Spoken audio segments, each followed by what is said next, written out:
Mommy will wake him up na. Again.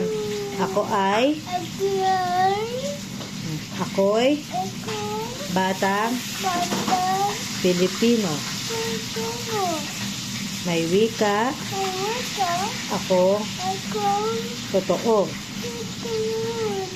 Pilipino ang pangalan. Wikang ating yaman. Sa eskwela o tahanan, araw ginagamit.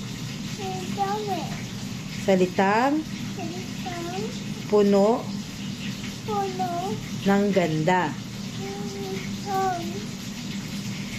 Nagbibigay saya. Ating wikang mahalin. Sa puso'y itanim. Kung ito'y iingatan, bayan ay uunlad naman.